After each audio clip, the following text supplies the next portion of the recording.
Sir क्या अगर किसी को कैप्टनसी मिल जाती है उसकी वजह से उनकी गेम अफेक्ट होती है? होती है, होती है। डोमेस्टिक लेवल पर भी? डोमेस्टिक लेवल पर भी होती है, इंटरनेशनल लेवल पर भी होती है। एक सेटलिंग डाउन का टाइम लगता है कैप्टन को, कि आपको पहचानना है कि मैं कैप्टन हूँ, लेकिन मैं ये टीम में मैं प्लेयर पहले हूँ।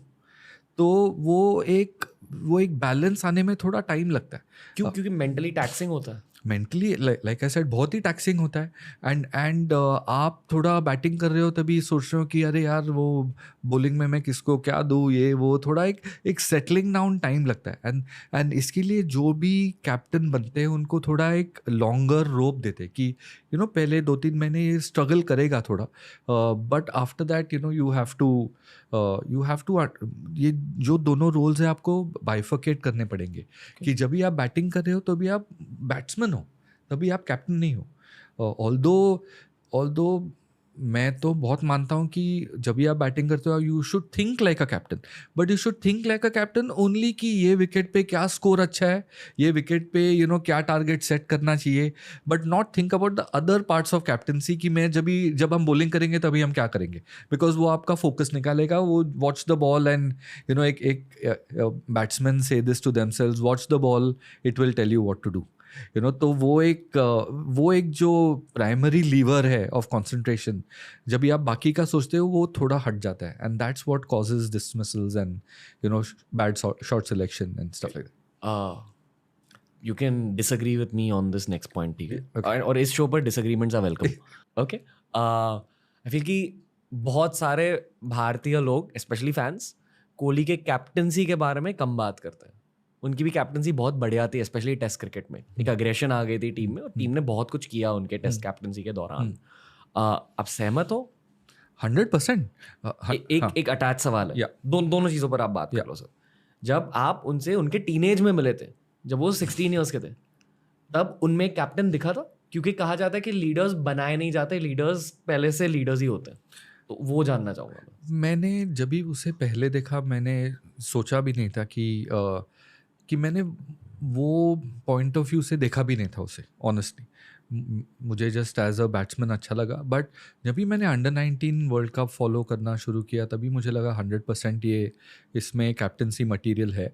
एंड तब से वो ब्रांड ऑफ क्रिकेट तब से है, बिकॉज वो अंडर-19 वर्ल्ड कप में भी बहुत अटैकिंग खेले, इंडियन टीम है खेली, Indian team.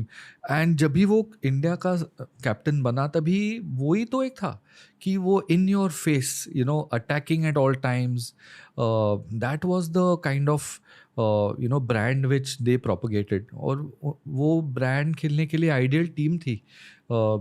Virat Kohli and Ravi Shastri, both of them are very strong characters, and it was the right way we were playing our cricket. And then after Virat gave up the captaincy, मुझे भी थोड़ा लगा कि अभी ये brand तो Rohit is not the same guy as Virat, तो ये brand क्या होगा? But I think what you are seeing now under Rohit and Rahul Dravid is a very, very astute, strategy-driven, take on the game. And they are taking certain very interesting decisions. I loved कि कुलदीप यादव को पहले 2 match में खिलाया नहीं Australia के against, because वो 3 matches थे Australia के अगेंस्ट, एंड वर्ल्ड कप की पहली मैच फिर से ऑस्ट्रेलिया। तो आप 3 बार उससे कुलदीप को क्यों चांस दे रहे हो खेलने? तो जब भी वो पहले वर्ल्ड कप मैच में आएंगे तभी वो चौथी बार खेलेंगे कुलदीप को। सो जस्ट कुलदीप को लास्ट मैच में खिलाया कि जो हमारा हुक्मी एक का है उसे हम थोड़ा बाजू में रखेंगे, तो ये थोड़ी ये जो चीज़ें हैं वो मुझे बताती है कि बहुत सोच जा रही है ये टीम में। एज अ सिलेक्टर आप क्या नोटिस करते हो रोहित शर्मा की कैप्टनसी के बारे में? ऑब्वियसली ग्रेविटास बहुत ही इंटेलिजेंट कैप्टन है, और एक प्लेयर्स कैप्टन है जो प्लेयर्स को एक माहौल, वो टीम में, मैं गया नहीं हूँ ड्रेसिंग रूम में बहुत टाइम से, लेकिन वो माहौल टीम में बहुत अच्छा स्टडी माहौल रहेगा। वो माहौल होगा एक बिलीफ वाला कि यार तू कर ले, आई बिलीव इन यू, तू कर ले, तेरा हो जाएगा सब, टेंशन मत ले, आज नहीं हुआ तो कल हो जाएगा। और यही जो देख रहे हैं कि एक ऐसा एम्पैथेटिक माहौल जो है। बट आप रोहित की बैटिंग देखो लास्ट 3-4 मैचेस, वो पाकिस्तान के अगेंस्ट भी वो आया कि मैं तो इनको क्लीन अप करने वाला, तो वो अल्ट्रा अग्रेसिव वो हो गए अभी, जो पहले वो थोड़े ही used to take the kind of second fiddle, लेकिन he is become very aggressive. So he is also showing कि यार अग्रेशन तो चाहिए टॉप ऑफ द ऑर्डर, और मैं दूंगा वो अग्रेशन. तो गिल को थोड़ा टाइम मिलेगा सेटल डाउन होने, और उसको अगर टाइम मिलेगा तो वो खींच लेगा. लेकिन जो इनिंग्स का जो पहले जाके किसको हमें घुसना है, वो मैं घुसूंगा पहले. Okay. मैं और ज़्यादा गहराई में जाना चाहूँगा into the psychology of captaincy. जैसे आपने कहा कि रोहित और Rahul Dravid strategy oriented individuals हैं, तो उसी तरह रवि शास्त्री और कोहली एज अ यूनिट कैसे थे, मतलब आपके नज़रिए से? रवि शास्त्री और आपने सुना होगा ये कि some people say and I agree कि he should have been captain of India for a longer time, because वो बहुत ही इंटेलिजेंट क्रिकेटर है पहले से. टैलेंट उनका लिमिटेड था, बट कॉन्फिडेंस, अग्रेशन, इंटेलिजेंस बहुत ही अच्छा था. And great man manager. I know him well for many years now. जो आदमी के पास फोरसाइट है, एक जो हम पहले बोल रहे थे सृष्टि, राइट, ये जो फोरसाइट है, एक ब्लेसिंग होता है, वो इंट्यूशन, एक इंट्यूशन, करेक्ट, इंट्यूशन होता है कि ये प्लेयर क्या करेगा, ये मैच में क्या होगा, ये सीरीज में क्या होगा, वो उनके पास था. और that is where he did a lot of work with Virat in helping Virat understand कि ऐसे भी हो सकता है. बट रवि ऐसा बंदा नहीं है जो जाके डोमिनेट करने देखेगा. उसने क्या किया कि he let Virat Kohli be his own man and then kept feeding him information as and when needed to align everything in the right direction. मतलब मीम कल्चर में, क्रिकेट मीम कल्चर काफी ब्रूटल होता है.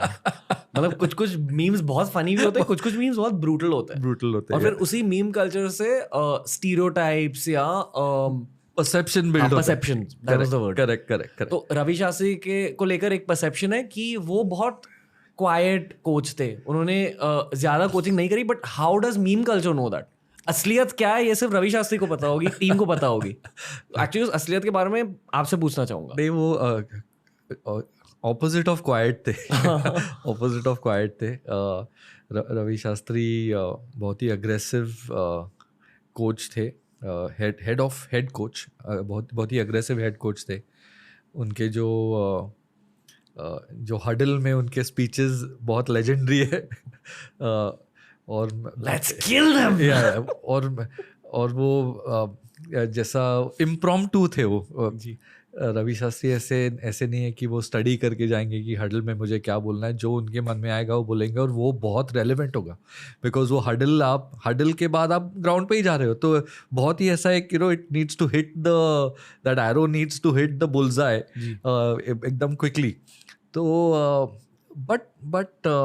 But not quite at all. ये जो memes है, I know that he also laughs at them himself, because बहुत ही चिल्ड बंदा है. और रवि शास्त्री के बारे में आप सोचो तो पहला इंडियन क्रिकेटर जो इतने साल काउंटी क्रिकेट खेला एज अ ऑलराउंडर. ग्लमॉगन के लिए इतने साल वो खेले, एंड फर्स्ट प्रोफेशनल क्रिकेटर. तो वो जो प्रोफेशनलिज्म उनमें है, इनग्रेन्ड है, and that is also what he tried to tell the players about as well. Because वो एक इंडियन क्रिकेटर थे, वो भी गावस्कर और सबके साथ खेले थे, लेकिन काउंटी क्रिकेट खेलने से भी बहुत लर्निंग्स आती है. Because county cricket, Ranveer, is 7 days a week cricket. So every day you're playing a match literally for 3 or 4 months, or at least 5 days a week cricket. So you have learnings. So wo learnings are also providing a different angle, for the players in that knowledge transfer.